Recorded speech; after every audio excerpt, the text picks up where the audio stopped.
سلام تعني هاولنا زخوركم تملكتنا مدلاو زعبا لوميو كبروم ابراهام مسوميا كاميرا طعم برهن سلومن برهانن حابرناكم كنصنحنا بسم اللهواتنا صبصاني كلكم تسفا زغبر غاشا لنا بروفيسور كنف ابراها ايوم غاشا زعبا لومي مس بروفيسور صبصاني كلكم تسفا زغبر بروفيسور ادمينا اخبيروم تملكتون كبرهيوم فلاي كعمستهلو كمتات تزاميدو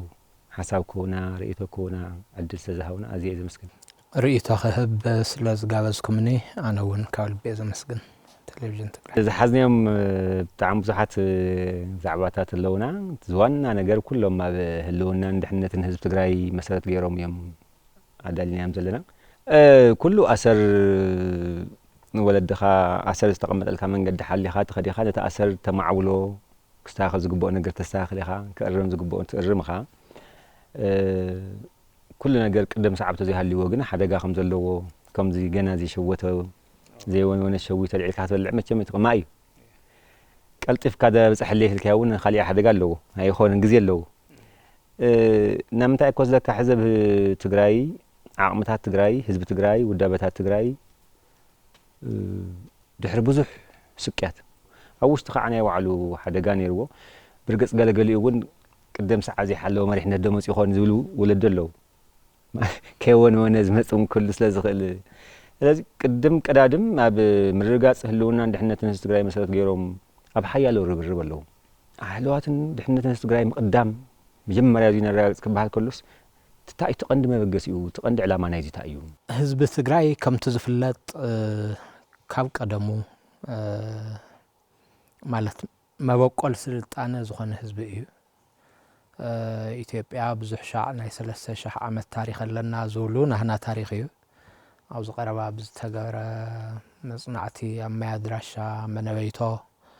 3000 ዝበሃል ነበረ ናብ 4000 ዓመት ዝበረኸሉ ግዜ ኢና ዝኔና ስለዝኾም ዝበለ ህዝቢ ንዓለም ኩሉ ዓይነት ስልጣነ መንግስትነት ሓዊሱ ኣብዛ እዋን ኣብ ዳኣማት የሓማእኸል ዝገበረ ኣብ ኣክሱም ዝነበሩ እዋናት መንግስትነት መስሪቱ ዝነበረ ህዝቢ ዝህዝብ እዚ ዝብሄር እዚ ድሕሪ 3000 4000 ዓመት ናይ ሃለዋት ናይ ብሄራዊ ሃለዋት ጸገም ኣጋጢሙ ወሎ ናይ ድሕንነት ሓደጋ ኣጋጢሙ ወሎ ስለዚ ብዛዕባ ኩሉ ንኽትዛረብ ንቀደም ክትህሉ ክትኽእል ኣለካ ከም ብሄር ክቕጽል ክኽእል ኣለዎ ስለዚ ናይ ቀዳምነት ዝበሃል እውን ኣሎ ስለዚ ፕራዮሪቲ ተወይኻ ቀዳምነት ተወይኻ ግን ካብ ኩሉን ላዕሊ ሃለዋትን ድሕንነትን ናይ ዝብሄር ክረጋገጽ ክኽእል ኣለዎ ኩሎም ሓይልታት መኸተ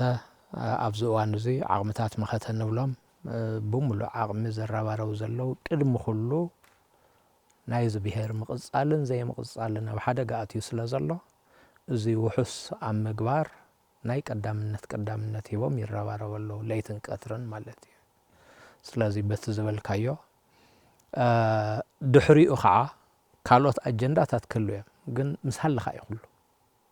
እንተ ከም ብሄር እንድሕር ክቕጽል ዘይክኢሉ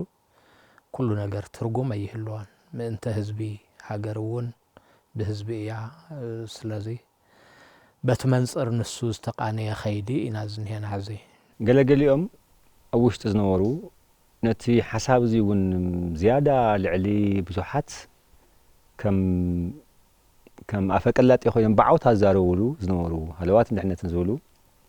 أبزق وان قدم كدادم هلوات نحن تنزل بقينا نقدم مجمريا صغير كأخذ حري بهجت هاليو بهراورو حتى هاليو زعت هاليو إلو خوجع خلو ناي تግራይ الهيك ناي تግራይ بوليتيكانيا ناي تግራይ مرحي أب تግራይ كوينو مسهزو زين هزبي خونا حاسيبو زول يسمعو أفتشع جزين السم من هزبي حزقن زين هزبي خونا كبها كنت سايمان هو مالت تهلو خناتاتنا بعلم استبحال يدل إذا حلف تግራይ بتاريخها بزحات 5 بلنا منقسنت مسريتها بزحات مرحتنا يروم معيهم تابت انتخ ساعة حزي كلهم زمساسلهم ነገር ኣሎ ዓድማቶም ከይዶም ወሪሮም ይፈልጡን ኣብ ህዝቦም ዘለዎም ፍትሓውነት ክፋላለ ኽእል ዓድማቶም ከይዶም ወሪሮም ይፈልጡን ግን ትግራይ ብዙሕ ግዜ ኹይናታት የጋጥማ ካብ ቀደመት ሒዙ ግን ከዓ ካብ ታሪኻ ካብ ክብርታታ ይግዛእን ባህላይነት እናመከተት እያ መፅያ ንኣብነት ንኡሕ ዝበለ ዝበሃል ናይ ኣሕመድ ግራኝ ወራር ካብ 1529 ክሳብ 1559 ፈረንጂ ዝነበረ ናይ 30 ዓመት ኩናት በተይ ግዛእን ባህላይነት ሓይልዎም ብዙሕ ተኸይዱ ድሓር ናብ ደባይ ውግእ ቀይሮም እዮም ድሕሪ 30 ዓመት ክስዕርዎ ክኢሎም ስለዚ ካብ ቀደም ክሳዕ ሕዚ ኩሉ ህዝቢ ትግራይ ኣይግዛእን ባህላይነት ሓደ ክብሩ እዩ ስለዝኾነ ብዝሓለፈ 8 ዓመት ኣብ ትግራይ በፂሑ ዘሎ መከራት ዝፍለጥ እዩ ግን ህዝቢ ትግራይ ኣይግዛእን ኢሉ ምእንተ ሃልዋቱን ድሕንነቱን ኩሉ ተሚሙ ግን መሪሕ ከዓ የድልዮ ህዝቢ ኩሉ ሻዕ ቦቱ እዩ ረዚን ታሪኽ ዝገርሙ ክብርታት ሒዙ ግን ከዓ ውሕሉል መሪሕነት እንድሕር ዘይሃልይዎ ናብ ሓደጋ ከኣቱ ይኽእል እዩ ሓደ ፀሓፍ ከም ዝበሎ ብዙሕ ተፃብኦ ዘይፍለይ ህዝቢ ዝተወደበ ህዝብን ተወደበ ልሂቅ እንተልይዎ ጥራሕ እዩ ክነብር ዝጠፍኡ ህዝብታት እውን ስለ ዘለው ኣብ ዓለም በዚ መንፅር እዙይ ምእንተ ሃልዋትናን ድሕንነትናን ኩሉ ዝሓለፈ 6 ዓመት 5 ዓመት ግዛዕን ከምቱ ዝፍለጥ ዓይነት ስሩሕ ብዘየገድስ ብርኪ ትምህርቱ ብዘየገድስ ኩሉ ኣብ ሃልዋትን ድሕንነትን ትግራይ እዩ ዝረባረብ ዘሎ ብፍላይ ኣብቲ መጀመርያ ካብ ወፃእስ ካብ ቀረባስ ካብ ርሑቕስ እውን ኩሉ ተሚሙ ኣትዩ ብፍላይ እቲ ናይ መጀመርያ 2 ዓመት ብዝሕብን መልክዑ ብመሪሕነት ህወሓት ሰራዊት ትግራይ ሃኒፁ ዝገርም ንዓለም ዝሕበነ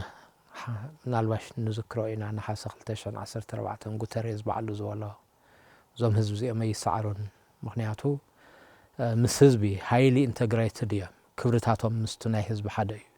ስለዚ ክሰዓሩ ዝኽእሉ ኣይኮኑን they have real fighting capacity ገሊፅዎ ነይሩ እዚ ሳላት ሓድሽ ወለዶ ነቲ ነባር ኣሚኑ ትነባር እውን በቲ ሓድሽ ተኣማሚኑ ናይ ክልቲኦም ውህደት ዘኸየዶ በቲ ዝነበረ መሪሕነት እውን ዝተኻየደ እዩ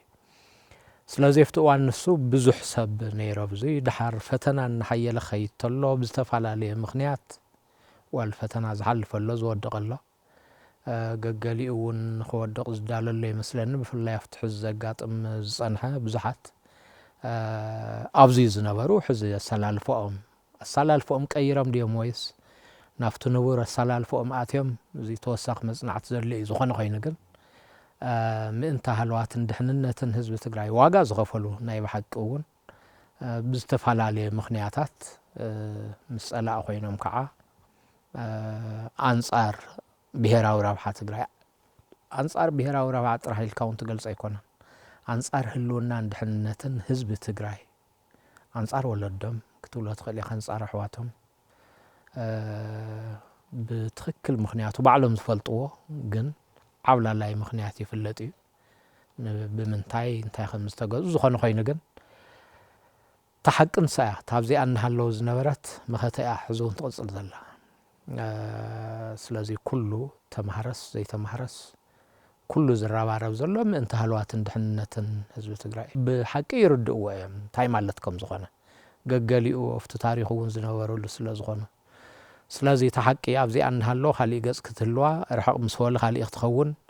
ኣብ ዓሚቕ እንትኾን ካሊእ ኣብ ብርኽ ዝበለት ትኾን ካሊእ ክትኸውን ኣይትኽእልን ሓቂ ንሳያ ስለዚ ኩሉ ኣብ መረበት ኮይኑ መንእሰይ ትግራይ ልሂቅ ትግራይ ምእንተ ሃልዋትን ድሕንነትን ምእንተ 3-4,000 ዓመት ፀንሐ ብሄር ህልውን ኣረጋጊፁ ክቕፅል እናተረባረበ እዩ ዘሎ ምእንተ ድሕንነት ሃልዋትን ህዝብና ማለት እዩ ንባዕልና እውን ኣብኡ ጌርካ ሓደ ጊዜ ፕሮፌሰር ዝገርመና ነገር ማለት ከም ተመልከቲ ከም ሰሙያ ሚድያ ይፈልጥዎ እዮም ታሪኾም እዮም ይሰርሑ ዝነበሩ እዮም መመኸተውን ነይሮም እዮም ብልብውን ናብ ቃልሲ ነይሮም እዮም ምናምን ኢልኩም መልሲ ትውና በትንክየ ክንሰምዕ ከለና ከዓ ሰሙ ይነበሩን ንሶም እኮ መፅሓፍ እውን ኣይኽእሉን ከምዚ ከዓ ይብሉ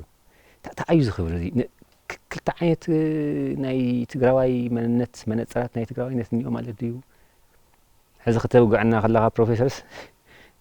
ታሪኾም እዩ ናይ ባዕሎም እዩ ነይሮም እዮም ኣብቲ ግዛዕ እውን ነይሮም እዮም ዝብል ነገር ይመፅእ ፀሪሖም እውን እዮም أكلت جنة ونيم تحدقتكم حساب زي مصعين ورم بسرو مع زنطلطل قلبت بتترمو تايت من تبعيني تخبرتها تبعيني عند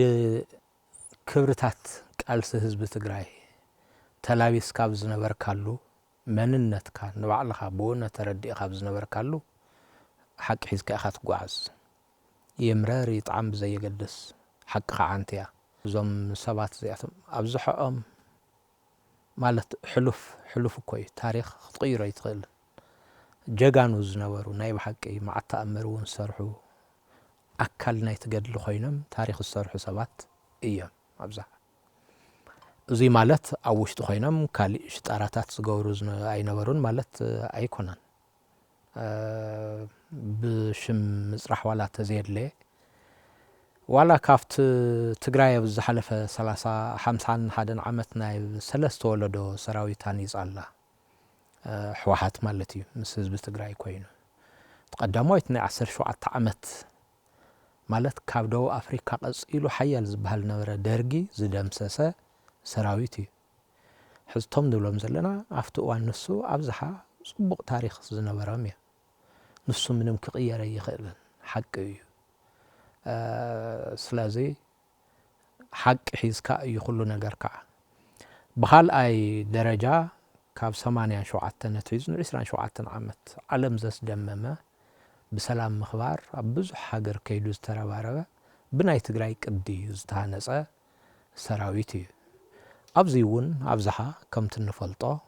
ግን ተሕማም እናጀመረቶም ዝመፁ ሰባት ኣለዉ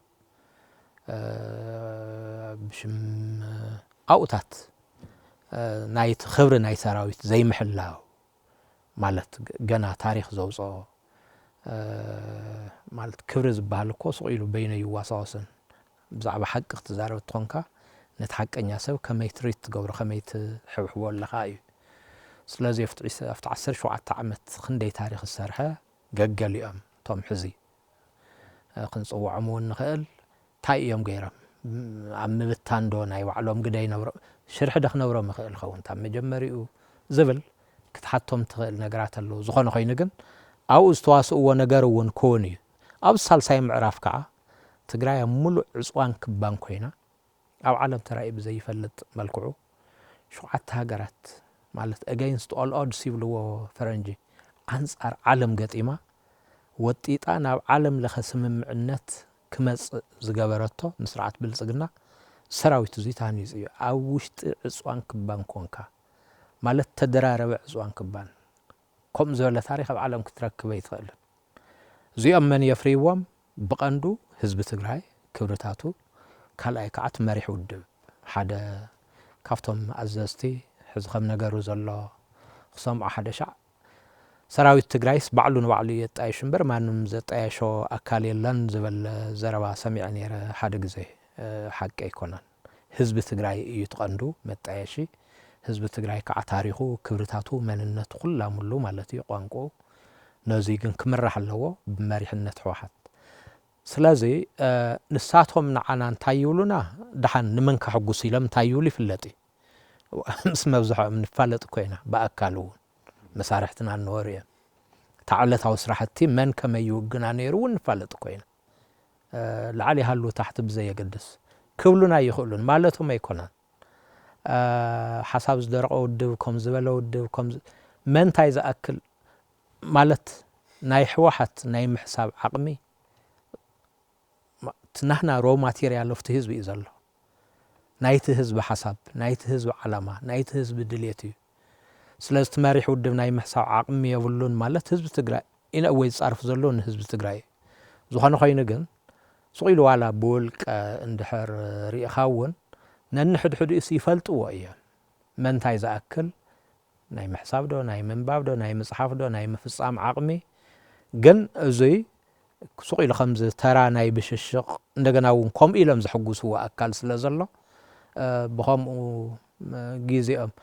ንዑ ዝኽፈሎም ንዑ እዮም ኣብኡ ዝኔው መቐልዕ እዮም ሕዚ ከምኡ ኢልካ ማለት ብዓለም ደረጃ እውን ስነ ልቦንኡ ምናልባሽ ጎዲእኻ ድሂልካ ናብ ዲሂማናይዝ ተገብሮ እሞ ድሕሪኡ ማለት ተጸንዑ እዮም እዚኣቶም ጀኖሳይድ ክትፍጽም ክደል ተለኻ نقدم سبعونة إخات قنططو تواردو شمون زي شمون تو دحار سبن هي سبن نت تحستو إيو سلازي تتحستو تسنة لبون اندحر قد إخايو تخالي أكالو نمتقع قليليو سلازي كاواتهم استمهروا كافتهم مسأمزنيهو من كم زب مخروز اللي حزو كام مرداوني أبي كان دي بليز أمامي مع الريم زوخانو خاينقن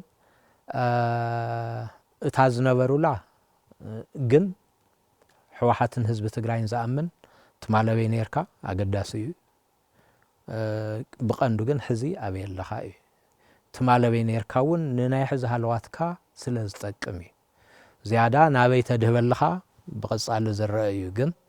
بيجبوط حزبي اللخا تزنورو تاريخ أين هوام أين غلقم ناتومي أكال كوين مسرحوي سب في الصامتاتو ككم بستفعلالي مغنيات كوسن خيلي قن بزعبانا انتايولو بزح زيج النغنا نقر ايكونن تايلو حدا ابراهام لينكن ناي حدا فرس جرا اقرئيو تجروس اقرئيو الكاسلز دقاقم كايو تفرس كنده اقري هلوي لاربعة يملسو دقاقم كا نجرا اقرخ تقوري يتغلن حق اي غيرن سلازي نساتمون فلطوه قترخ زارون مشت كستنتنون مس بعلم كوينهم كريوم زلو نغرون تزفلتي مالت او غونص يمنيو مس بعلم قدم مس بعلو تغانص اسب مس كالي اخسامه معون تسويتي تغبرلو تي حدا عبي كبر زبحال ناي ود سب كبري اب زخون يكون كبابي او زخون يكون بوتا تاز نبرت حقي تاز الرياليتي حلي خانت زيكيتكا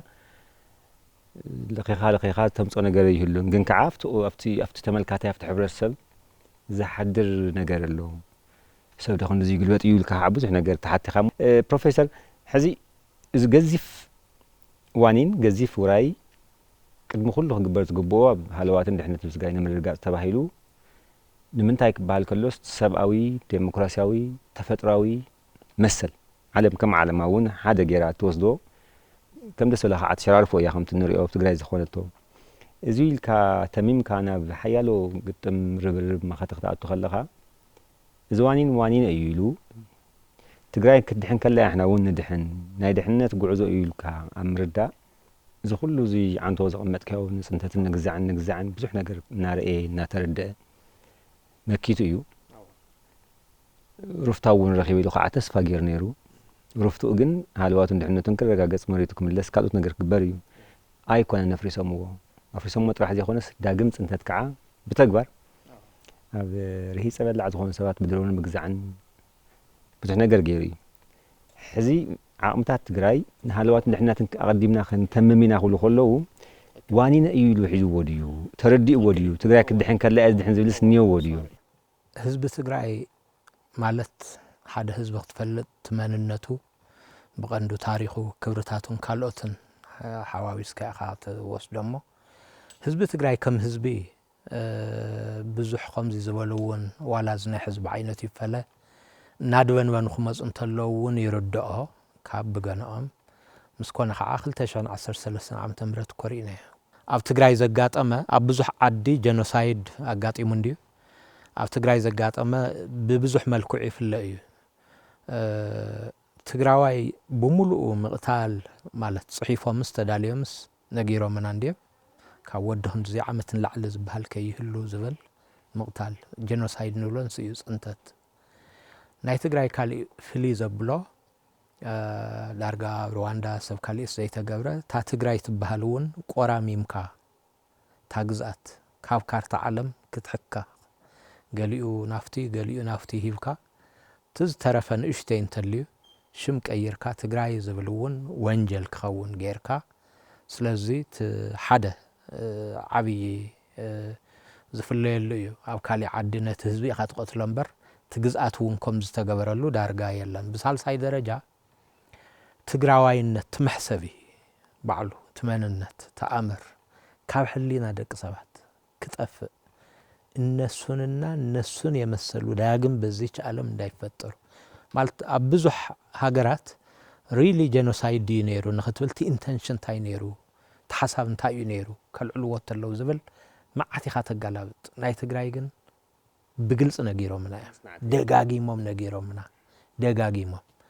ንምንታይ እዮም ከምኡ ገይሮም ኣብ ካሊእ ዓዲ ንኣብነት ኣብ ሩዋንዳ ዝተኻየደ ፅንተት ሓንቲ ቃል እዮም ተጠቒሞም ድዱዕ እዚኣ ንምንታይ እያ ትጠቕሞም በቃ ድዱዕ ምቕታልስ ነውሪ የብሉን ሽም ተምርሕ ንዕኡ ዲሂማናይዝ ትገብሮ ሰብኣውነት ትቕንጥጦ ኣብ ትግራይ መዓት እዮም ተዘሪቦም መዓት ምክንያቱ ትስነ ልቦና ናይ ተጋሩ ቶም ክብርታት ብቐሊሎም ኳ ኸይኻ ተናግዖም ኣይኮኑ እቲን ተፈተኑ እቲት ተፈተነ ዛበ ቀትሪ ተበሉ ግዛዕ ተበሉ ካንሰር ተበሉ ወይ ከገጥ ይለቦቱ ኮይንዎ ስለዚህ ከም ዝበለ ኸይዲ ማለት እዚ ክትምክት እንተለኻ ከም ህዝቢ ትኾነታት ገና ቅድሚ ምግጣሙ ናበይ የድበንብን ከም ዘሎ ይርድኦ ምክንያቱ ካብ ታሪኹ ከምቲ ዝበልኳ ብዙሕ ተደጋጋሚ ዋላ ናይ ታሪክ ቤት ትምህርቲ እዚ ትብሎ ይተሃሉ ብስድራ ኣቢሉ ቢያታ እናተመሓላለፈ ዝመፀ እዩ ክሳዕ ውዕል ፕሪቶሪያ ዝነበረ ከምቲ ትዝክሮ ህዝቢ ከም ህዝቢ ኣብ ውሽጢ ሃሎ ብደገ ብዘየግድስ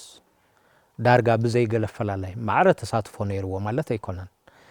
ህዝቢ ከም ህዝቢ ኣቦቱ እዩ ብፅቡቕ ኣራዳዳ ኣለዎ ድሕሪ ውዕል ፕሪቶሪያ እንታይ ኮይኑ ትዝነበረ ጊዜያዊ ምሕዳር ነቲ ኩሉ ዝተገበረ መስዋዕትነት ኣራኺስዎ ትምግዳል ባዕብዩ ታፍቶም ክብርታት ህዝቢ ትግራይ ተሓደ ዝኾነ ክነኣስ ገይርዎ ብሕሶት ዝተዓጀበ ኣቶም ኣለዉ ዝበሃሉ ጀጋኑ እውን ብዝተወደበ መልክዑ ማለት ከም ማሕድረኒ ኢልካ ዋላ ብግዚያውነት ዝመረፅካዮ ኣካል ናብ ከምኡ ዓይነት ድሓር ናብ ጥርጥር ዝኣትወሉ ኩነታት ዋ ንደቅና ደኣ ንምንዲና ሂብናዮም ክሳዕ ዝበሃል ምክንያቱ ኣይተፈለየን ነይሩ ሽዑ ሕወሓት መሲሉ እዩ ብልጽግናነቱ ሒዙ ይቕፅል ነይሩ ስለዚ ከምዚ ሕወሓት ትቕየር ዘላ እውን ይመስሎ ገሊኡ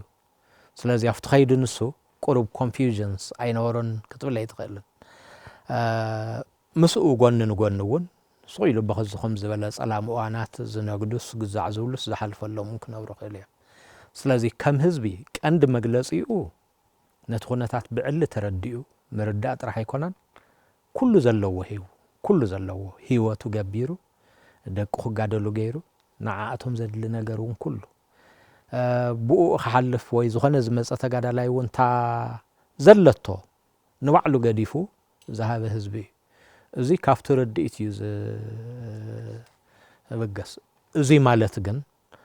እኹል እዩ ማለት ኣይኮነን ኩሉ ሻዕ ተወሳኺ ስራሕ ይጠልብ እዩ ዝኸም ዝበለ ናብ ዝዛየደ ብራኸ ክድይብ ኣለዎ ናይ ኩሉ ሰብ ብፍላይ ከዓ ኣብ ከምዚ ዝበለ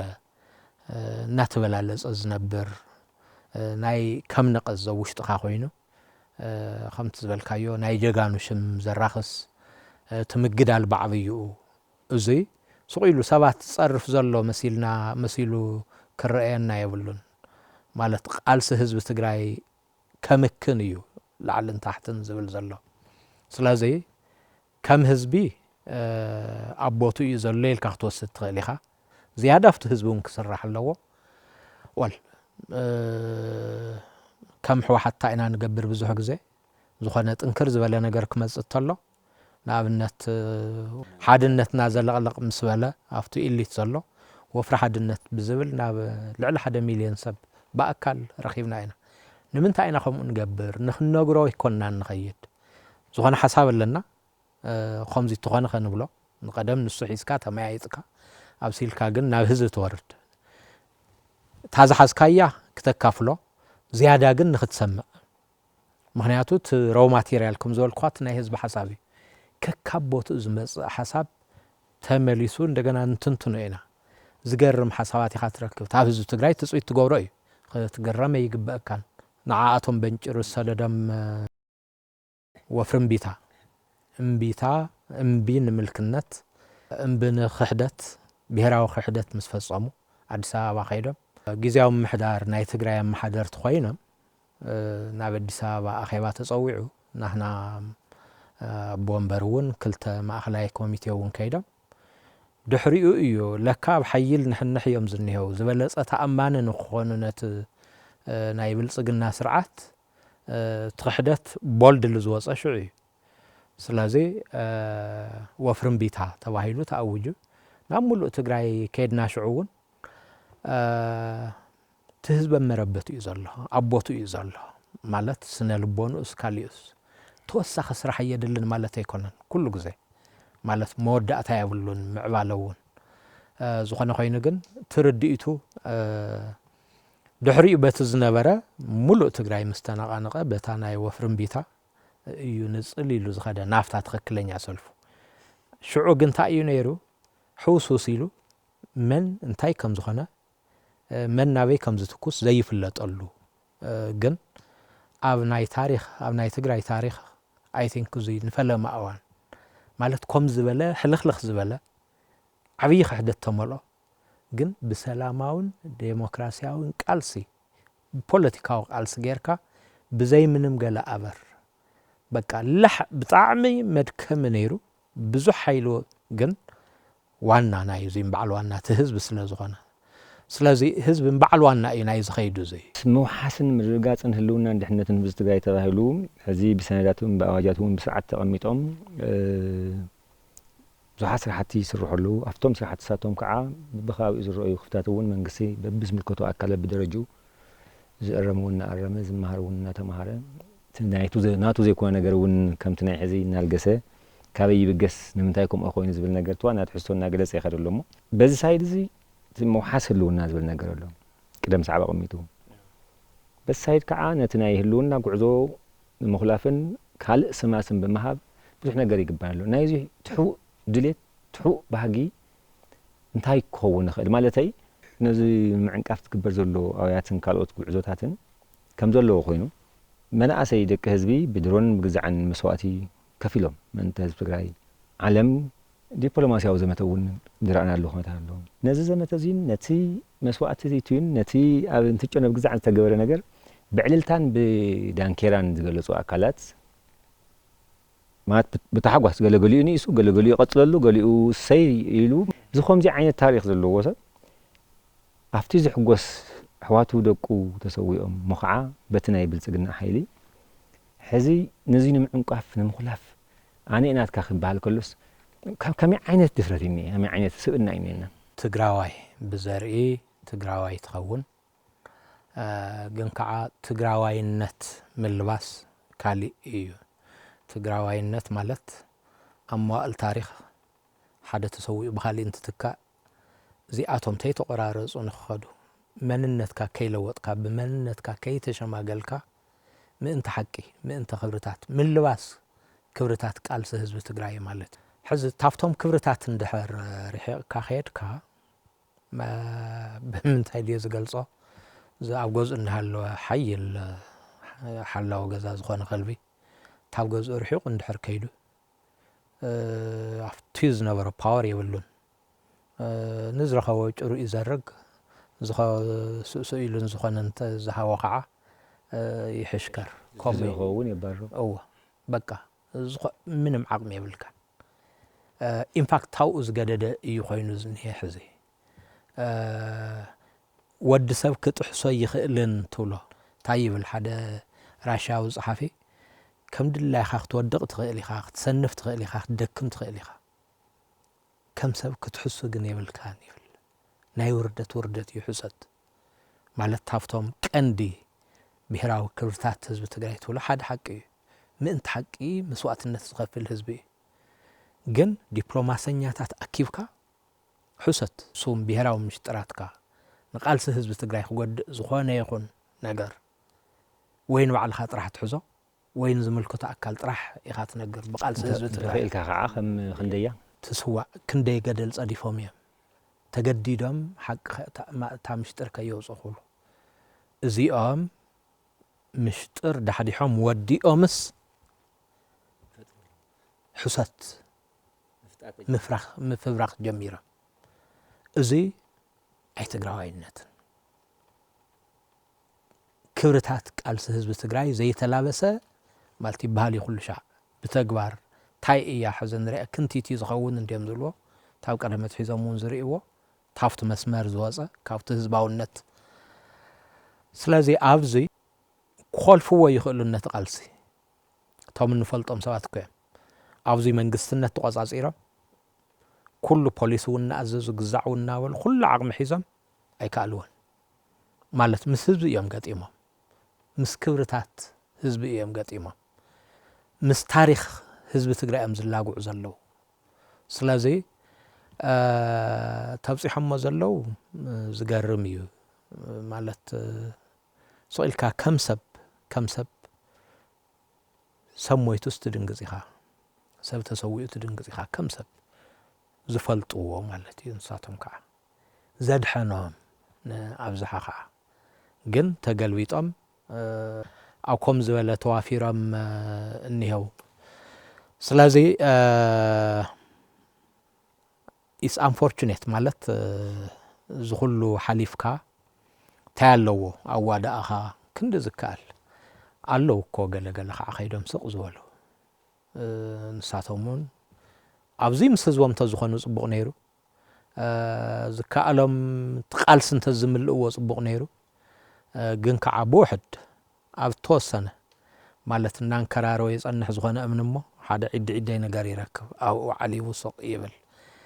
ናይቲኦም ግን መወዳእታ ዘይብሉ ሓደ ባህል ኣሎ ብእንግሊዝኛ success is never an end and failure is never final ይብሉ ውድቀት መወዳእታ ይብሉ ገና በብመዓልቱ ሓድሽ ውድቀት እዮም ዝውስኹ ዘለው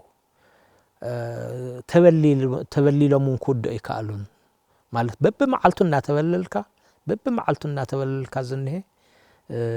ምንባር ታይነት ካንድዩ ሕዚ ስራሓት ካንድሕር ጽቡቕ ዘይኮይኑማ ቀለም ካናኸደ እዩ ዝኸይድ መንነቱ እዩ ዝኸይድ ዘሎ ምክንያቱ መንነት ዝመስለ ብላዕሊ ነበረ ለካ ተቀለም ንሱ ይተዋሃህዶን ነይሩ ትጥዑይ ጨርቅ እኮ ይብለልን ከም ነገሩ ዝኾነ ግን እናተበለለ እዩ ዝኸይድ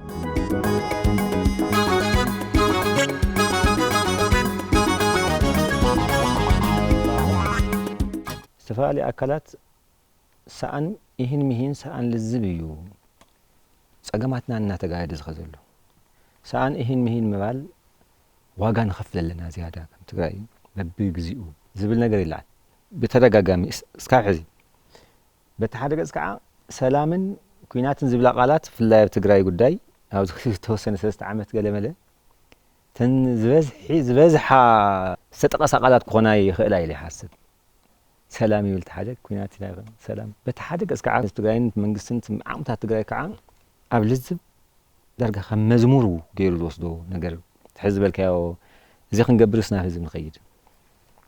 زبل نقر له انتهى مالتي أي واقع عنده ويستخكل ديو سأنهن مهين دينا كله زبات إحنا بإهن مهين هلون نخا تهدي خاخوان كاو يدردر ديزو تأيو للعلو خمون دي تزاربوا إهن مهين زولو زلو إز مسلكا كم حزب تግራይ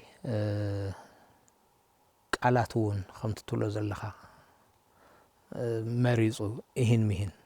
ታትክክለኛ ጋላልጻያታ ዝተጥቅም ካላ ቃል ልዝብ ከም ህዝብ ትግራይ ዝፈልጥ የለን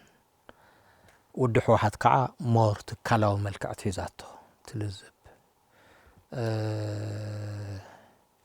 ዝኾነት ነገር ከተጋጥም እንተላ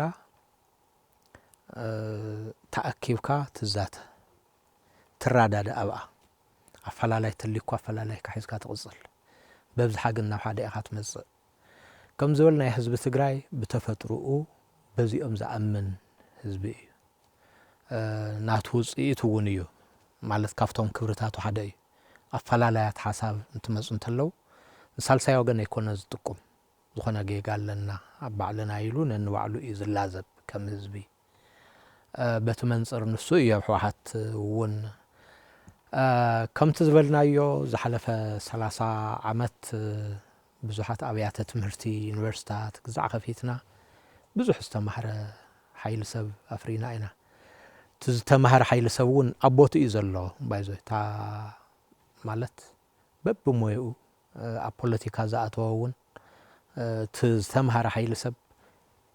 ናይ ትግራይ ኢሊት ልሂቅ ዝበሃል ካብ ናይ ካሊእ ዝፈልዮ ምስቲ ኮሎናይዝ ዘይምዃና ናብ ኢድ ባዕዳውያን ወረርቲ ምስ ዘይመውደቓ ቶም ክብርታቱ ካብ ናይ ህዝቢ ትግራይ ክብርታት ዝፍለዩ ይኮኑን ተን ገለተር እዩ ኢና ንዛረብ ዘለና ከም ዝበለ ሕዚ ኣብ ዝቀረባ እዚ ብፍላይ 2018 መጀመርያ ከባቢ እንታይ ዝብሉ ክስታይ ኣለዉ እዚ ናይ ብልጽግና ሸርሒ እያ እዚኣ ኣብ ሩዋንዳ እርቂ እዩ ተፈጺሙ ክልቲኡ ዝተጨፋጨፈ ማለት እዩ أو أو دو أفريقيا ون إرقي تخايدو مخنياتون سلسة مئتين جزعان عمد توم صعدو نافتوم صلهم تزوج حواجن حد حبيرهم كنا ورئيهم سلازي إرق خكايد اللو نافت جراي كم صوات اللوزي إرق يدل يو أوشت تجراي بزبليهم حيزم ما مزيهم مجمرة إرقي أو كافتهم كبرتات حدا تتوايسهم سوات تتعرقوا مخا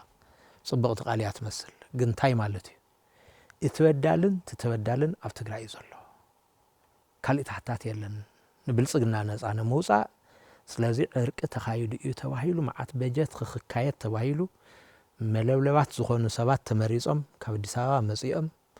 بزح خيد تخيدي حد شاع قالنا حيمان تبتاته وقربيتي قورو دحار إرق زبل بسند مسمسة من مسمن كعرق تايز خنا قونص انيهنا وهود حزب كوي حزب تግራይ تايز غاطመ ነገር አለ ታይዶ ሁሉ አብያቶም መለቆሚት ሲና ሙላ መወዳቱ ባር ይህን ምሂን የድል እዩ ናብ ዘብላትም ይህን ምሂንማ መናብርትናይ ናብነት ሕዞም ነዲሳዋ ኸይዶም ዝንሄው ሳቶም 61 መዓልቲ እዮም ዝልዎ 40 ግዛዕ መዓልቲ ይህን ምሂን ተባሂሎም እዮም ገዛ ዓጽዮም ስራሕ ፈትኻ ዝኹሉ በሰላ ዘለዎ ህዝቢ مردد أنت تخاله ناي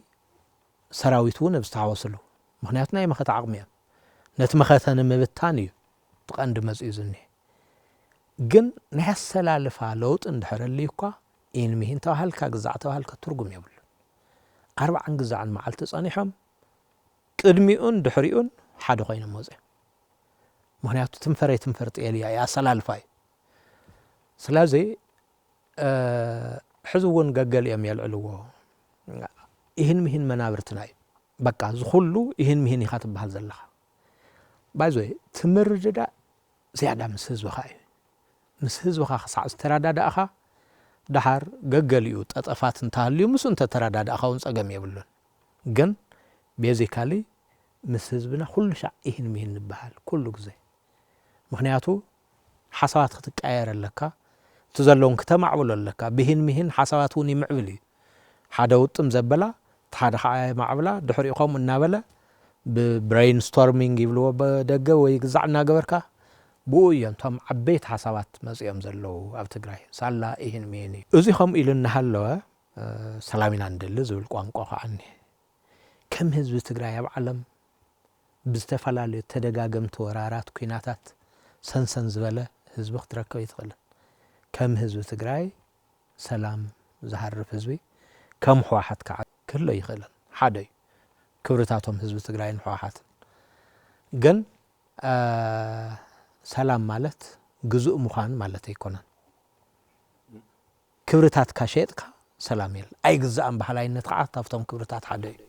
ኣብ ይህን ምሂን እውን ክብርታት ካሓሊኻ ዓንድታት ኣለዎ ኮዮ ምሂን ሓቂ ሒዝካ ኮያ ሓቂ ጥሒዝካ ይህን ምሂን የለን ይህን ምሂን ትበሃልኮ ገሊኡ ዝቐጠፈት ተልዩ ዝሓሶ እንተልዩውን ኣብ ኣጎሊልካ ንኽተውፅኦ ኮያ ገይጋ ባኸያ እኒሃ ስለዚ ትእረመላ ትህነፅ ማለት እዩ ስለዚ ሓደ ናይ ምህነፂ ኸይዲ እዩ ስለዚ ሰላሚና ንደሊ ትኽክል ግን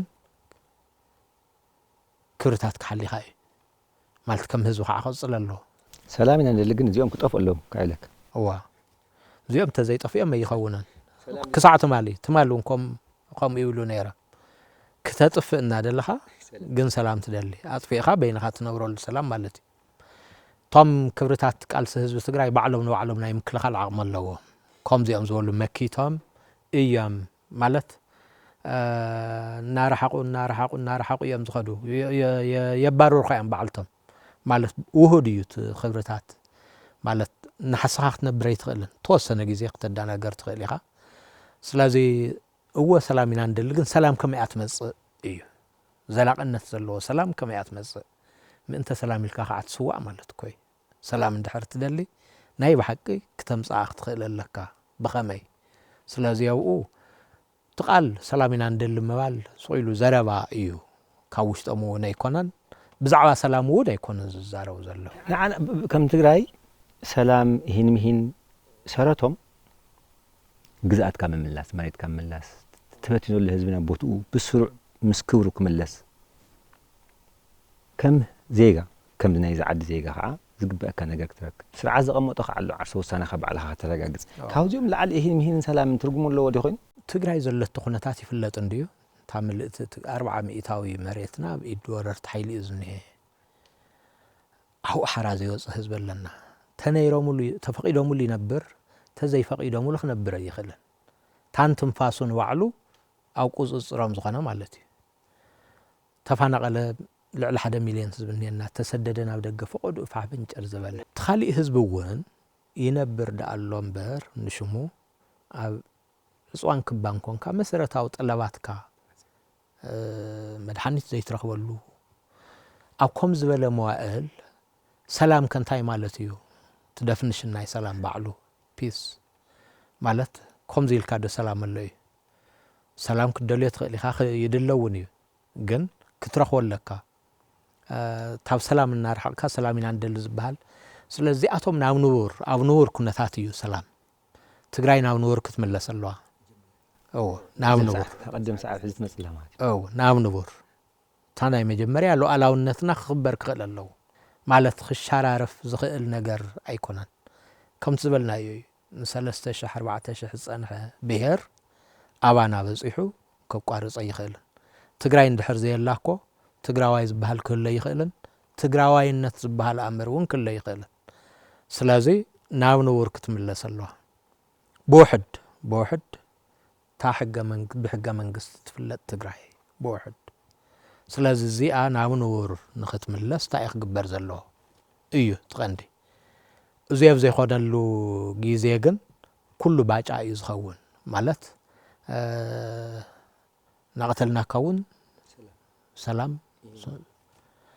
ትርጉም ዘይብሉ ማለት ቃል ዓለም እዩ ዝኸምዚ ዝበለ ህዝቢ ትግራይ ይርድኦ እዩ እዚ ሕዚ ንዓለም እውን ጉህድ እዩ ግን ሓደ ስርሖም እዩ ዞም ሰብ እዚኦም ከም ኣንተ ይበሉ በብመዓልታ እንታይ ምዝጊብካ እንታይ ተዛሪብካ ክንደይ ኸሪእዋ ገለመለ እናተባህሉ ክነብሩ ኣለዎም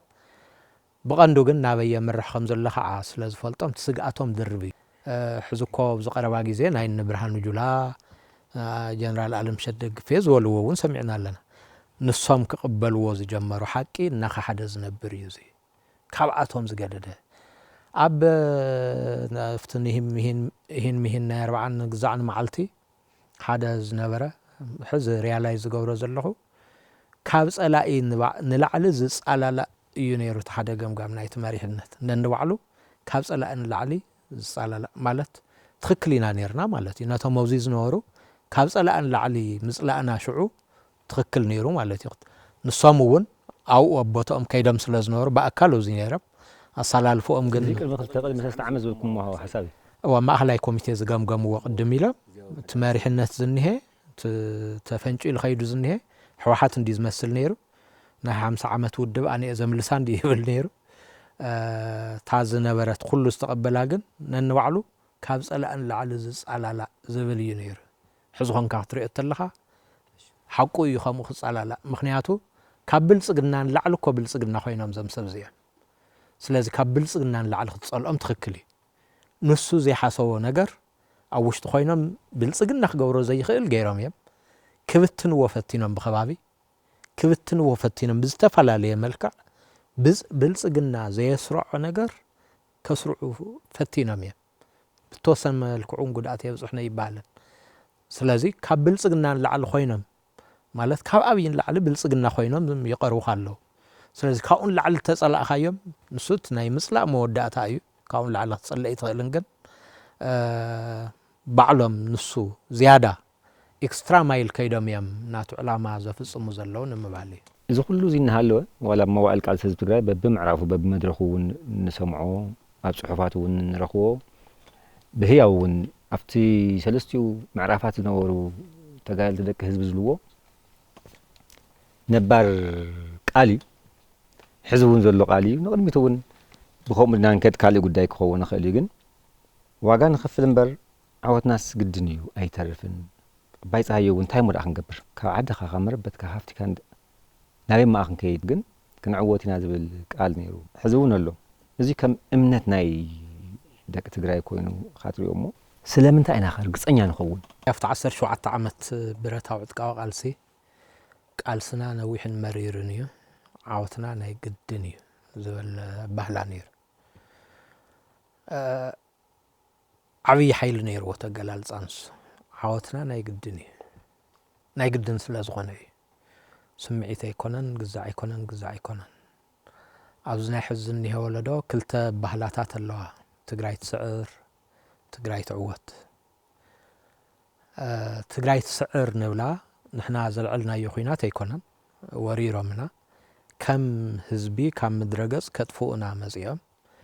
ዕላምኦም ክፍሽል ተገይርናዮ ትግራይ ስዒራ ትግራይ ትስዕር ክንብል ንኽእል ኢና ግን እዚ እኹል ኣይኮነን ትግራይ ክትዕወት ኣለዋ ዕላማ ኣጋህዲ ክትገብር ኣለዋ ዕላማ ኣጋህዲ ምግባር ማለት ከም ዝበልከ ቀደም ሰዓብ ኣለዎ ቅድም ኩሉ ለዓላውነትና ክምለስ ክኽእል ኣለዎ ግድን ተማዛበለ ህዝቢ ናብ መረበቱ ውሕስ ኮይኑ ክምለስ ኣለዎ ሓራዚ ወፀ ህዝቢ እውን ኣለና ተሰደደውን ህዝቢ ትግራይ ናብ ንቡር ጥራሕ ተይኮነ ናብ ዝለዓለ ብራኸ ናይ ልምዓት ሰላም ዴሞክራሲያዊ ህንፀቱን ክሰጋገር ክኽእል ኣለዎ ኣብ ከም ዝበለ መዋእል ትግራይ ትዕወት ክትዕወት ክትክእል ኣለዋ መወዳእቱ መሰል ዓርሰ ውሳነ ክረጋገጽ ኣሎ ብዝተማልአ መልክዑ ትሕዘ ጋጢሙና ዝንሄ ጸገም ናይ ኩሎም ሕሉፋት ጸገማት መቐጸልታ እዩ ኩናት ይካየድ ንስዕር ተይተዓወትና እንተርፍ ይኽንበት ግን ሙሉእ እንተይኮነ ይተርፍ እናበለ ብዙሕ መዋእላት ናይ ኩሎም መቐጸልታ እዩ ግን ከዓ መኸንበት ክኸውን ኣሎ ማለት ተስፋ ዘለዎ በብ 20 ዓመቱ ድዩ በብ 10 ዓመቱ እናበልካ ክትነብር ክትኽእል የብልካ እንድሕሪ ሕዚ መኸንበት ክኸውን ኣሎ ናይ መወዳእታ ውሕስቲ ትግራይ ክትፍጠር ክትክእል ኣለዋ ተዓቕምታት ኣሎ እዩ ስለዚ ትግራይ ትዕወት ኮስት ኣኽፊሉና እዩ ክኽፈል ይኽእል እዩ ድሕሪ ሕዚ እውን ግን ከምኡ እንብለሉ ምኽንያታት ኣለና ቅድሚ ኩሉ ዕላማና እዩ ክንነብር ኢና ዝኾነ ኦም ተኺልካዮ እውንስ ብሂወት ናይ ምንባር መሰል ኣሎ ኣይትነብሩን እዩ ዝብለካ ዘሎ ከም ዝበለ ፍትሓዊ ዕላማ የለ እንታይ ዳ ክንገብር እሞ መማረፂ የብሉን ስለዚ ንጹር ዕላማ ዝሓዘ ህዝቢ ይዕወት እዩ ግድን ንዕወት እዩ እዚ እኹል እዩ ንባዕሉ ፍትሓዊ እዩ በቃ ማለት እንታይ መማረፂ ኣለዋ እዚኣ እወሓቅኻ ከም ብሄረይ ንቕጽልን 4,000-3,000 ዓመት ዝመፀ ብሄርስ ኣባና ኸቋርጽ ዝፈቅድ ትግራዋይነት ተላበሰ ክለ ይኽእል ወይ ከምቲ ከዓ ተገዛእኹም ከም ንሱ ኻሊእ ትግራዋይነት የተላበሰ ትግራዋይ እዩ ግን ክብርታት ቃልሲ ህዝቢ ትግራይ የለውነው ደሞ ስለዚ ሓደ ዕላማ እዩ ብኻልኣይ ታሪኽና ዘርእዮ እውን እሱ እዩ ካብ ጥንቲ ክሳዕ ሕዚ ዝኾነ ሓደጋ ክጋጥመካ ክእል እዩ ጊዜያዊ ዛዕም ዛዕደርበሽበሽ 2013 መጀመርያ ዝነበርናዮ ግን ስቂሉ ታሪኹ ዘይፈልጥ ወለዶ የለን ትመንእሰይ ታሪኹ ከም ዝፈልጥ ሽዑ ተራዩ ትዝክር ሂስትሪ ዋን ኦን ግዛዕ ኢልካ ዘይክትወስዶ ትኽእል ኢኻ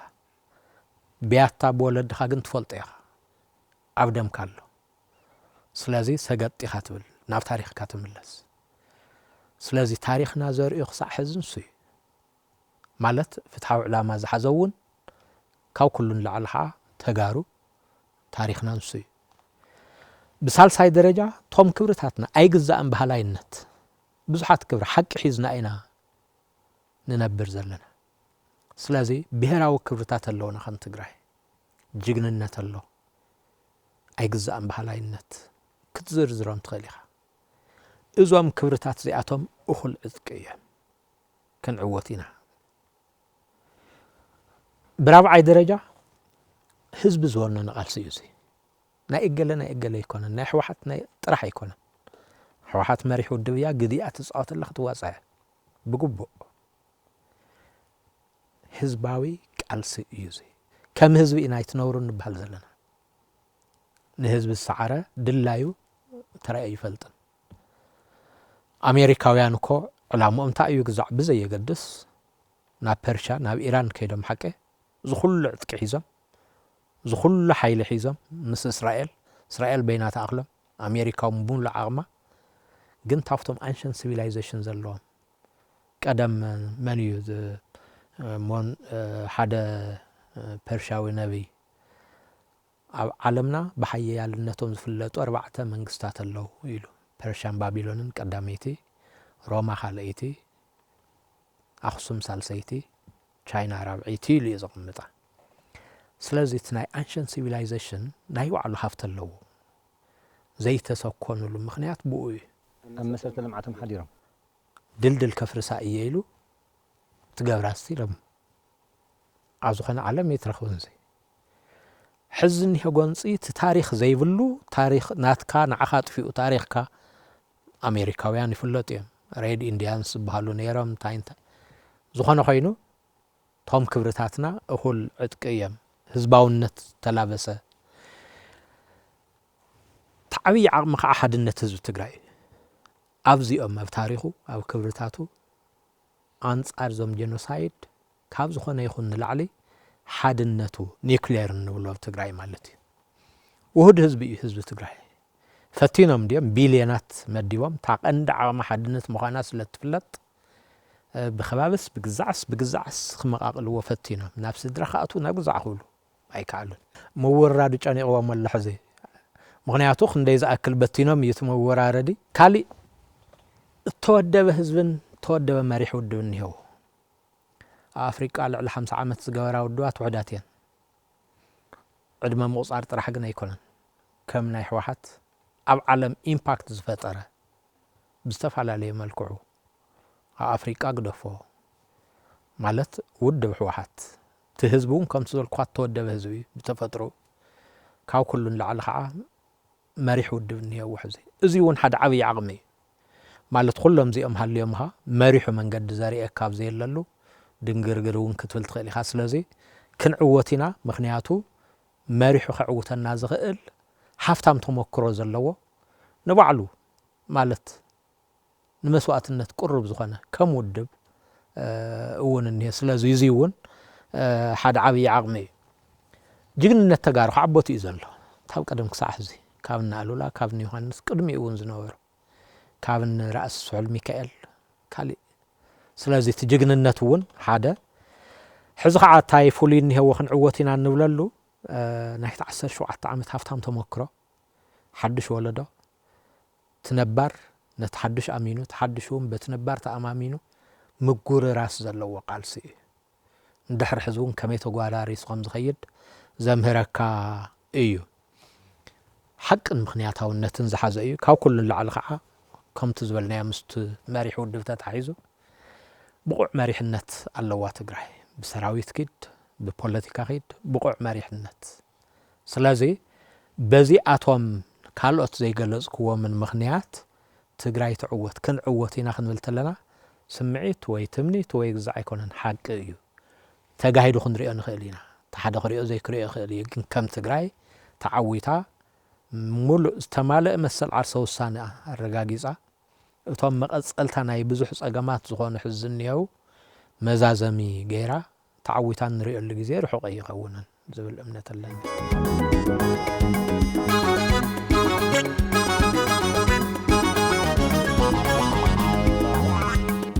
معوات بوزح من قد يزقلز ኣብ ትግራይ መሰረታዊ ዝኾኑ ሕቶታት እኒኡ ከይምለሱ እንኳን ኢሎም ዝተሓፀሩ ነቲ ተወሳኺ ከዓ ነቲ ኩሉ ወሲኻት ዝባል ካብ ውሽጢ ካ ዝፈሪኻ እንደገና ከይዕወት ዋላ ይፅንሑ እንደሆነ እዚ ዓመት ይለካ በዓውታ ማለት ካልእ ግዜ ከዓ ሰነ ክምለሱ እዮም ግንበት ክምለሱ ኢና ዋላ ከዓ በዓሉ ይዛረበካ ዝነበረ እዩ ዋላ እዚ እናሃለወስ እዚስ ብሕዝታኒ ዓንቶ ሰላም ኢና ንደሊ ትብል ነገር ይሄን ምህና ንደሊ ትብል ነገር بتحرك عاقن عوتنا ግን ካዛ ዋጋ ክንከፍል ኢና ዋጋ ከይኸፈልካ ምዕዋት ዝበሃል ነገር ኣሎ ተዋጋ ዓይነታቱ ክቀየር ይኽእል እዩ መጠኑን ክበዝሕ ክውሕድ ይኽእል እዩ ማለት መጽኡ እኳ እንዲዩ ዝንሄ መጽኡ እኳ እዩ ዝንሄ ብነዊሕ እዋን ከም ትግራይ ክንገብሮም ዘለና ነገራት ኣለዉ ብርሑቑ ተፈራሕን ተኸባርን ዝኾነ ዓቕሚ ጥሪኻ ብርሑቑ ክተምክነሉ ትኽእል ግዜ ክህሉ እዩ ናፍቱ መዋዕል ንሱ ንበፅሐሉ ግዜ ክህሉ እዩ ሕዚ እኒሄና ግን ኣብ ርእሲ ትግራይ ጀኖሳይድ ተፈጺሙ ኣሎ ስለዚ ኣስሪዑልና እዩ ብዙሕ ዋጋ ከፊልና ኢና ክሳዕ ሕዚ ናይ ግዜ እውን ክኸውን ይኽእል እዩ ዋጋ ከምቲ ዝበልካዮ ኣብ ሓድነትና ምልሕላሕ ዝተረባረብሉ ምኽንያት ባይዞይ ሓጺናዊ ሓድነት ብሓደ ግዜ ዝተሸራረፈ ዘይብሉ ልሂቅ ምሁር ግዛዕ ኩሉ ነና ዓይነቱ ሞያ ሓደን ተትገብሮ ብርሑቕ እዩ ዝበነን ትትኸፍሎ ዋጋ ብጣዕሚ ንእሽተይ ይኸውን ብውሕድ ግዜ ክወስደልካ እዩ ግዛዕ ክብል እዩ ብፍላይ ብዙሕ ግዜ ትፅዕሮ መስዋዕትነት ክነክየልካ እዩ ሕዚ ዝግበር ዘሎ ትግራይ ንሱ እዩ ትኩሉ ምድላዋት ትኩሉ ፖለቲካዊ ብፍላይ ከም መንግስትነት ምስ ተመለሰ ቶም ናይ መኸት ዓቕምታት ክንዲ ዝከኣል ክፈራርሱ ነንባዕሎም ከዓ ኸይራኸቡ መዓት ፃዕሪ እንዲ ተገይሩ ሕወሓት ጉባኤ ምስ ኣካየደት ምስቶም ካልኦት ናይ መኸት ዓቕምታት ንምርኻብ ብጣዕሚ ፀጋሚ ነይሩ ናብ ሕወሓት ቀሪቦም ከይበሃል ገገል እዩ ግን ኣብዝሓው ጽቡቕ እዩ ዘሎ ታሕቲ ዘሎ ሰራዊት እዚ ናይ ኮርንታውን ላዕልን ግዛዕ ዝብልዎ ፌክ ዝኾነ ዘረባ ማለት እዩ ትውሳነ ንሱ ናይ ታሕቲ እዩ ታብታ ዘዕንቅፉ ኖሮ ብላዕሊ እዩ ተጎሊሎም ከይዶም ኣለዉ ሳተም እዩ ስለዚ ሓድነትካ ኣጠንኪርካ ትትኸፍሎ ዋጋ ብጣዕሚ ንእሽተይ ክትገብሮ ትኽእል ኢኻ ናይ ድሕሪ ሕዚ ዋሕስና እውን ንሱ እዩ ማለት ሓደ ክንዲ ሽሕ ኮይኑ ብርሑቕ ዝፍራሐሉ ኩነታት ክትፈጥር ትኽእል ኢኻ ግን ክትዕወት እንድሕረሊ እኳ ግድን ክግበር ኣሎ ኮስት የኸፈልካ ግን በቱ ዝንዲህ ነባራዊ ኩነታት ናይ ዓለም ካልኦት ዋጋ ዝኸፍሉ ዘለዉ ንኻልኦት ንኽዕምፁ እዩ ንኽወሩ እዩ ካሊእ ኸይዶም ህዝቢ ንኽቐትሉ እዮም ዋጋ ዝኸፍሉ ዘለዉ ንሕና ግን መማረፂ ዘይብሉ መማረፂ ይገደፉልናን ስለዚ ኣብ ከምዚ ዝበለ ብነዊሕ እዋናት እናተዳልኻሎም ቴክኖሎጂ እናወነንካ ናይ መጽናዕትን ምርምርን ብኣግኦም ንየ እናሃለዉ ገና ኸድበን እንተሎ እንድሕር ፈሊጥካዮ ዓቕምታት እናጥራኻ ከምዚ ናይ ንስሪ ዝብልዎ ብላዕሊ ኾንካ ፀብለል ኢልካ ክትሓልፎ ትኽእል ኢኻ ኣብ ናይ ተፈጥሮ ሓደጋ እውን ኣብዚ እውን ከም ኣብነት 77 ዘጋጠመ ድርቂ ንኣብነት ክንደይ ዋጋ ከም ዘኽፍልና ፍለጥ እዩ ልዕሊ 1 ሚልዮን ሰብ ኢትዮጵያ ሞይቱ እዩ ታብ ትግራይ ልዕሊ 500,000 ንሱዳን ተሰዲዱ ኣብ ኣውስትራልያ ንትግራይን ዘጋጠመ ድርቂ ሓደ ዓይነት እዩ ግን ናይ ምምካት ዓቕሞም ሓደ እውን ተመዛበለ የብሎም ሽንኳይ ናብ ሞትን ናብ ስደትን ክዳረጉ ስለዚ ዓቕምኻ ይውስኖ ሕዚ ኩሎም ናይ መኸት ዓቕምታት ኣብ ድልድል ቁመና እዮም ዝኒሄው ሕወሓት ውሽጦ ኣፅርዩ ግዛዕ ኢሉ ኣብ ዝሐሸ ቁመና ኣሎ መንግስቲ ትግራይ እውን ናብ ንቡር ተመሊሱ ገና 2 ወርሒ እዩ ገይሩ ግን መዓት ተኣምራት እዩ ዝገብር ዘሎ ኣብዚ ሓፂር ግዜ ለይትን ቀትርን ምክንያቱ ነካሓሶ ግዜ ኣሎ ዝጠፍአ ከም ሰራዊት ከዓ ብልሒ ናይቲ ፖለቲካ ኮይኑ ለይትን ቀትርን ማለት ኣብ ሃሩር ኣብ ዘይተማልአ ኩነታት ኮይኑ ዘይተመልዕ ዕማመለኒ ኢሉ ኣብ ቅዋሙ እኒሄ ጽቡቕ ነብሱ እውን ብደንቢ ሃኒፁ ህዝቢ ከዓ ኩሉ ሻዕ ኣብ መረበት እዩ ስለዚኣቶም በባዕልቶም ድልድል ምዃን ሓደ ጉዳይ ናብ ሓደ ዋዲድካ ንሓደ ዕላማ ነናቶም ስራሕ እናሰርሑ ግን ከዓ ሓደ ኣጀንዳ እኒሄና ከም ትግራይ ንሱ ምዕዋት ኣብ ጽቡቕ ስለዚ እዙይ እንታይ እዩ ዝሕግዘና ከምቲ ዝበልካዮ ትንኸፍሎ መስዋዕትነት ክንዲ ዝከኣል ዝተሓተ ይገብሮ ስልጠናታት ትናይ ረኣያ ፅሬት ዋና ዕላምኡ እንሱ እዩ ዋጋ ተይከፈልኩ ዓወት ዝበሃል ግን ብዓለም ደረጃ እውን የለን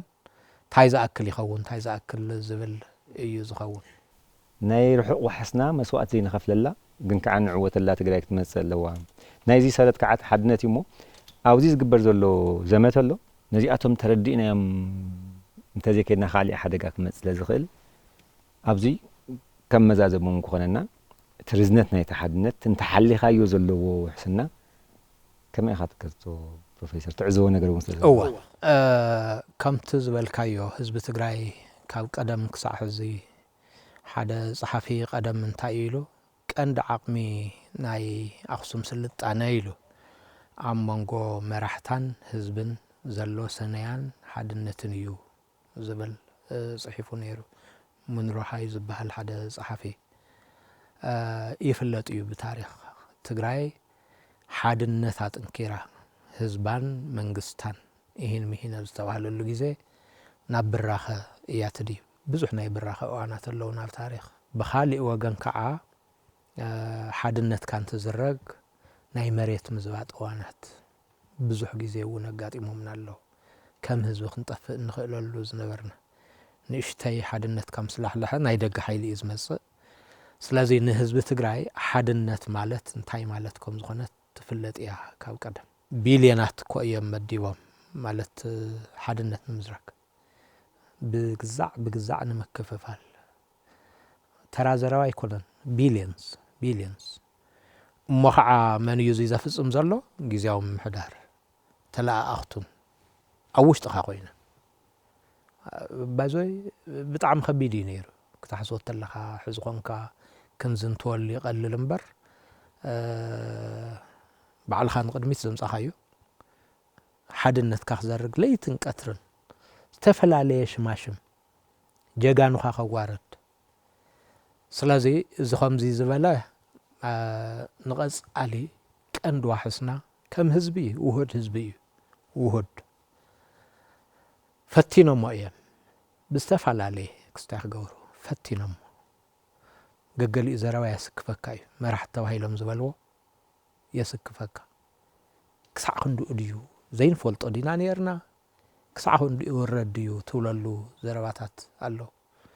ኣብ ጽብ ዝበለ ግዛዕ ግን ኮነ ኢሎም ናብ ህዝቢ ዝሰድዎ ማለት እዩ ስለዚ ዝሓድነት እዚ ቀንዲ ዓቕምና ምዃኑ ይፍለጥ ሓድነት ንዓና ንዝኾነ ህዝቢ ኣሜሪካውያን ሓደ ትኾኑ ጽቡቕ እዩ ኣውሮፓ ከከም ዓዱ ንዓና ግን ናይ ሃልዋትን ድሕንነትን ጉዳይ እዩ ናይ ዘይምህላውን ምህላውን ጉዳይ ህዝቢ ትግራይ ኤግዛክትሊ በዝሖ ይንፈልጦን 15-16 ሚልዮን ክኸውን ይኽእል እዩ ዲሞግራፈር እየ ሞያ ይንሱ እዩ ኣየጽናዕናዮን ክነጽንዖ ኣለና ክግበር ኣለዎ ቀረባ ግን ዕላማታቱ ንምግሃድ እኹል በዝሕ ኣለዎ ምኽንያቱ ክልተ ኮይኖም ክንዲ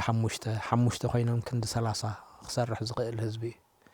ሲነርጂ ንብለቱ ውህደት ቀንዲ ዓቕሙ እዩ ስለዚ እዚ ፈሊጦም መዓት ምርብራባት ገይሮም እዮም ማለት ሓድነት ኣብ ምንታይ ንኣብነት ኣብ ታሪኹ ኣብ ስዋዕቱ ማለት ናይ ትግራይ ፍልስፍና ማለት ሳላኣቶምን ሳላቱ ዝኒሄን ኢና ንነብር ዘለና ማለት በአፍሪካ ደረጃ አይ አም ቢካዝ ዊ አር ዝብልዎ ኡቡንቱ ዝብልዎ ፍልስፍና ኣሎ ናህና ታኡ ዕሪዕ ዕምቆት ዘለዎ እዩ ብትክክል ኣነንስኻን ኣብዚኣ ዝንሄና መስዋዕትነት ስለ ዝተኸፍልልና እዩ ሳላኣቶም ኢና ናቶም ሓደ ጉዳይ ግን ትሕዚ ከዓ ንዓና ኢሉ ህይወቱ ክህብ ጠጠው ዝበለ ከዓኒ ሳልኡ እውን ኢና ስለዚ ኩሉ ሰብ ሳላኣቶምን ሳላኹምን እየ ዝኒሄኹ ሓደ ነትኻሊእ ኸኽብር ኣለዎ ናይ ሃለዋተይ ምንጪ እዩ ካሊእ ሰብ ምጉዳሉ ንሱ ኣይኮነን ዝጠቕመኒ ንዓይ ምስሳኑ እዩ ስለዚ ኣብ ከም ዝበለ ታፍቲ ዕምቆት ዘለዎ ፍልስፍና ምንጩ ኮይኑ ብቐጻልነት እዚ ኢና ክንሕብሕብ ዘለና ሓድነት ኣብ ምንታይ ኣብ ሓበራዊ ዕላማ ማለት እንታይ ድዩ ክልተ ኮምፒውተራት ሓንቲ ታፍቲ ሓንቲ ፈልያታ ሶፍትዌር እያ ሃርድዌርን ክፈላለ ይኽእል ዝያዳ ግን ንውርን ዘይንውርን ክፈልኽ ክእል ኣለዉ ታ ነበርቲ እያ ናሕና መለለይት ናይ ተጋሩ ከክንዲ ሕሰት ሓቂ ዝሓለፈ 3 ዓመት ሕሰት ኣብ ትግራይ ተዘይነብር ዝተሕሰቦ ዝኹሉ ዝተሓሰወ ዝኹሉ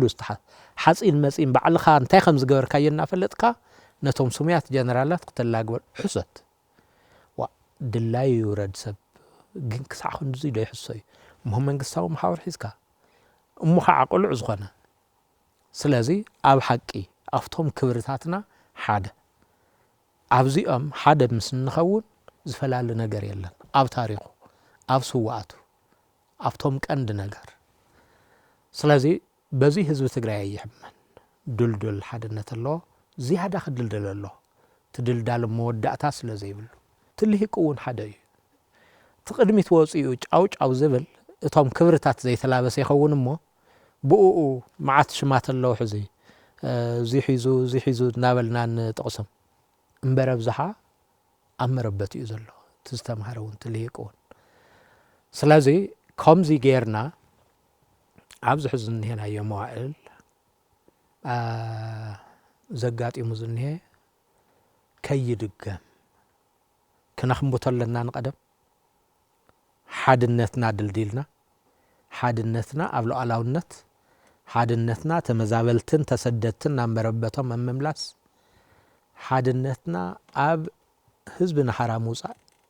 ኣብ ዝተማልአ መሰል ዓርሰ ውሳነ ምርግጋፅ ድሕሪኡ ናፍቱ ብራኸ ንሱ ምስ ደየብና ብርግፀኝነት ንወፅሖ እዩ ነበር ኣገይን ክንብል ክንክእል ኣለና እስራኤላውያን ቅድሚ 1960 ዓመት ምስ ሮማውያን ኣብ ማሳዳ ትበሃል ጎቦ ክንዲ እምባር ዓዶም ዘይትኸውን ጎቦ ገጢሞም ግዛዕ ብመዳረግሕ ብገለመለ ኩሉ ነገሮም ሰዊኦም ተኸቢቦም ኩሉ ስንቆም ዕጥቆም ወዲኦም ኢዶም ክው ኮይኖም ድሓርታዮም ገይሮም ክልተ ጓዝ መሪፆም ነቲ ካሊእ ቀቲሎም ንባዕሎም ክስውኡ ዝኽእሉ ከምኡ ገይሮም ግን ሓንቲ ሰበይትን ሓደ ቆልዓን እዮም እቲ ታሪክ ኣውፅኦም ሕዛውኡ ክነግሩኻ ተለው ላይቭ እዩ ዝመስል ትማሊ ዝኾነ እዩ ዝመስል እንታይኦም ዝብሉ እንታይ እምባ ኺድካ ነርካ እዋ ብ2000 ዓመተ ምህረት ከይድና ነርና ምስ ኣመራርሓ ናይ መቐለ ዩኒቨርሲቲ ነበር ኣገይን ኣበደን ኣነ ብሂወተይ እናሃለኹ ሃገረ እስራኤል ከምዚ ዓይነት ሓሳረ መከራ የጋጥማን ኢሎም እዮም ዝምሕሉ ስለዚ እዚ ትርር ዝበለ ዓቐበት ኣብ ቅድሜና እኒሄ ምስ ደየብናዮ ማለት ታ ናይ መስዋእትን ናይ መርድእ ምስ ተነግረ ናይ መወዳእታ ናይ ሕራነት ትበሃል እዋን ነይራ ሓንቲ መዓልቲ ከምኡ ዝበለ እዩ ክንገረላ ዝግባእ ነይሩ ሽዑ ድሓር ወፂኡ ትሽዑ ነበረ ግዜያዊ ምሕዳር ንሕና ሰረቕናዮም ግዛዕ ሰረቕን ገለመለ ኢሉ አንቁሽሽ ኣቢልዎ ዝሕልመ ያፍሲስሉ ስለዚ ሕዚ ተሓድሽ ወለዶ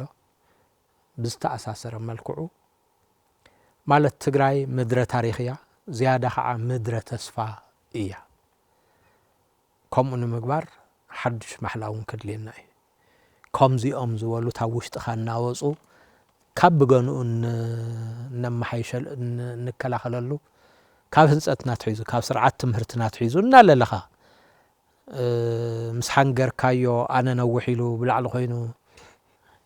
ርእስኻ እናኸበርኮ ዝነብር ክፍጠር ክኽእል የብሉን ስለዚ ኣበደን ኣነ ብሂወተይ እናሃለኹ ትግራይ ከምዚ ዓይነት ሓሳረ መከራ ኣየጋጥማን ዝብል ሓድሽ ማሕላ እንምሕለሉ ግዜ ግን ኣብ ቅድሜና እኒሄ ነዚ ኩሉ ቀንዲ ቶም ኩሎም ዝበልናዮም ኣገደስቲ እዮም ዝያዳ ግን ድልድል ሓድነት ምህናፅ ንሳኻ ዓብድላይ ኣብ ኢድና እያ ምንም ናይ ወፃኢ ሸርፈይ እንደሌላ ግዛዕ እንደሌላ ኣተሓሳስባታት ምዕራይ ጥራሕ እዩ ዘድልዮ ንምባል እዩ ክብረት ያበለይ ፕሮፌሰር ብጣዕሚ ኣዝየ ዘመስግን ኣብ ከምዚ ዓይነት ኩነታት ትመሪሕነት እውን ትምሁር እውን ደቂ ትግራይ ንትግራይ ብፍላይ ከዓ ንህዝቢ ዋላ ሙሉእ ይኹን ዋላ ውሁድ ይኹን ዋላ ተተሓሳስባ ናይ ትግራይ ክብርታቱ ሓልዩ ይኽእል ህዝቢ ከም ታሪኹ ግን በብግዚኡ ከዓ እዚኦም እናቐረብካ